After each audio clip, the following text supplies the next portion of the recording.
Coming up in the Bahamas tonight, members of the Progressive Liberal Party island hopping this weekend. We've got the highlights. And scouts around the country celebrate 99 years of service. We'll tell you how they kicked off Scouting Week. So don't go anywhere. The Bahamas Tonight Weekend edition starts right now. Covering the islands of the Bahamas, ZNS Network presents The Bahamas Tonight.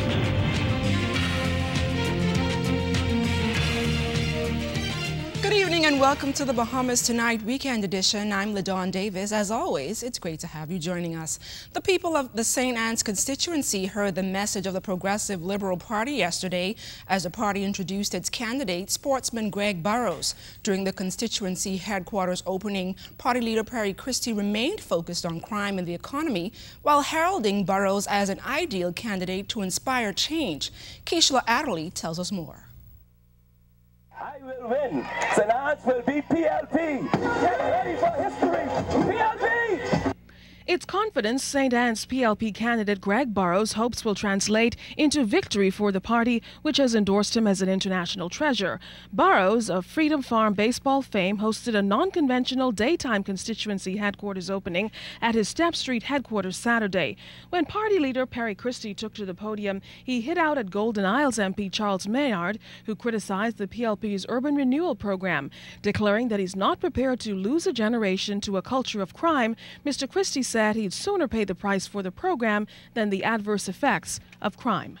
As part of our Project Safe Bahamas, we're proposing new strategies like violence breakers, 50 Bahamians, safe havens, urban renewal 2.0, and a national youth program to intervene in the lives of Bahamians before they come into conflict with the law, and to assist in rehabilitation so that ex-prisoners have an orderly reintegration into normal society. Mr. Christie also criticized the FNM's 52-week employment program. The Progressive Liberal Party claims with a struggling economy and increasing joblessness after the 52 weeks, then what? What is there to look forward to once the temporary gig is over? It's like throwing you crumbs. The FNM government under Hubert Ingram is one big failure, especially when it comes down to jobs. With 24 years as a mentor and coach under his belt, Burrows says leadership comes easy. Today is over 700 boys and girls, it's over 60 coaches, and you can tell me if you train them from small, you can't be big. All of a sudden we get caught up in the wrong things.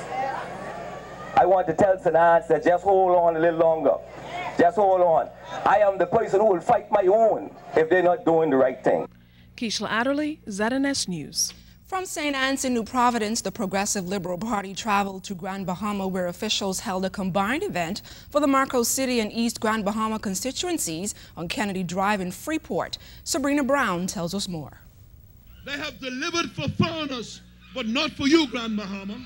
Referring to the FNM's campaign slogan, "We Deliver," PLP leader the Right Honorable Perry Christie told Grand Bahamians why they should vote for the PLP.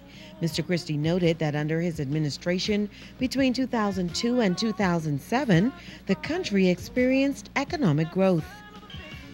By the end of my term, Bahamian economic growth was actually outpacing U.S. growth, and we were at the top of the region. I don't have to tell you what has happened since. But the PLP leader said the nation's second city has been hurting for quite some time now, and he noted that the people of Grand Bahama continue to suffer. Unemployment through the roof, young Bahamians, old Bahamians, and everyone in between out of work and out of hope. I hate to see the middle class slipping into poverty. I know that we must do better, and that is why you must vote for the PLP in the next general election. Noting that the global recession was only a part of Grand Bahama's economic problems, Mr. Christie blamed the FNM government for making the situation worse. It's time you recognize that the FNM has failed you, starting with an unthinkably dysfunctional relationship with the Port Authority.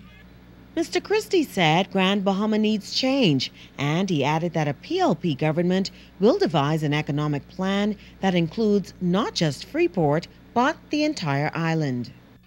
What we need is an all Grand Bahama approach, one that considers the strengths and opportunities in every part of this great island. Sabrina Brown, ZNS News. The PLP candidate for East Grand Bahama, Tanisha Tynes, and the party's standard bearer from Marco City, Gregory Moss, shared their vision for change on Grand Bahama.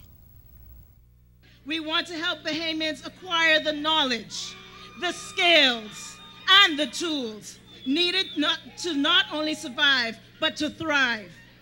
This is why our plan to tackle unemployment includes worker retraining programs. We need to ensure that all Bahamians are trained in the skills necessary to compete in the 21st century. Project Grand Bahama is a project for Grand Bahama which is being endorsed by the PLP, which will be implemented by the PLP, and which will rescue Grand Bahama. First out of that project, no work permits being renewed for foreign persons doing jobs that Bahamians can do. The Free National Movement responding to the PLP's Grand Bahama rally, stating that Mr. Christie must count on the people of Grand Bahama, having forgotten how his government was unable to properly complete a single tangible project to enhance their lives between 2002 and 2007. According to the FNM release, Saturday's PLP Grand Bahama event marks yet another reminder that Christie and the PLP are set to run an entire campaign purporting to put Bahamians first and echo the misleading spin of creating 22,000 jobs during their last term in office. The FNM maintains that Grand Bahamians cannot and will not be fooled, as it is the FNM that has a record of having revived Grand Bahama's economy in the past. The FNM claims that Saturday night's affair was loaded with baseless FNM criticism, no detail planned that represents change, and a weak attempt to paint the New Providence Road Development Project as a failure. The governing party maintains that this project has and will transform the nation's capital and draw more visitors and jobs to our nation. The FNM's release concluded that more Grand Bahama voters witnessed Christie and the PLP's campaign circus-like show, and it becomes even clearer that he and his party are desperate for power, all about rhetoric and not ready to govern. The youth arm of the Free National Movement taking the party's message of youth empowerment on the road yesterday. The torchbearers held a basketball tournament at the Kendall Isaacs Gym last night, where 16 teams from constituencies in New Providence, Grand Bahama, and Abaco participated. Torchbearers President Francesca Placaris says she and her team have been working through various methods to get the party's message to youth across the country.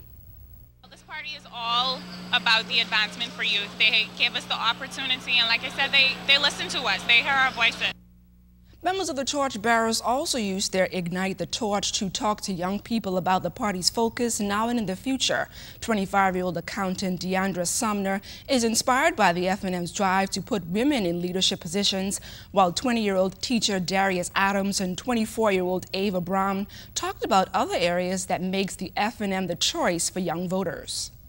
The FNM, for the first time, has 9 female candidates. So we are a party for the women. And being a torchbearer for the past 4 years, I have seen that they allow women to have a voice in the party. And being a torchbearer helps you to get to that point, to be just like Heather Hunt, Karen Butler, and all those other women candidates.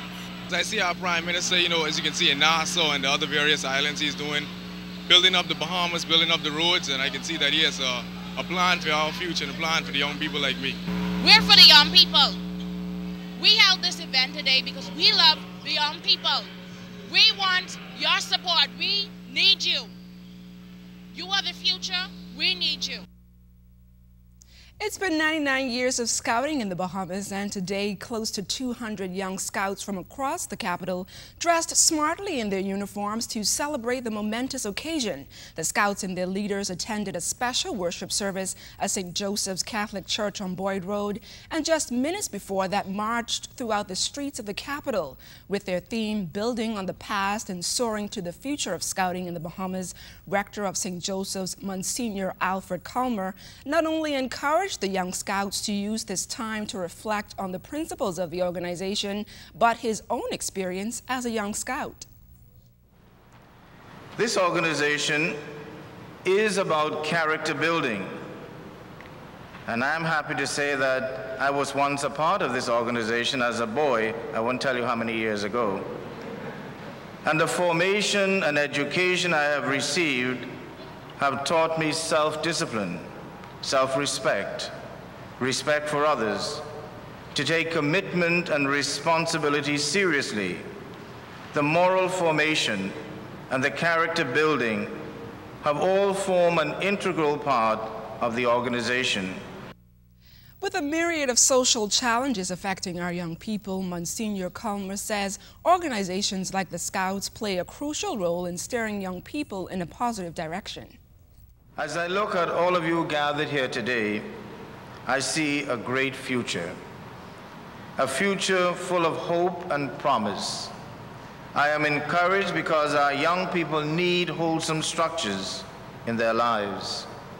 They need organizations that will instill in them values, that will help them to build character, teach them the virtues of honesty and sincerity, that will offer to them alternatives to drug addiction, pornography, and illicit sexual activities and gang involvement. When we come back, a young male educator and author is recognized internationally for writing a good article. That story coming up.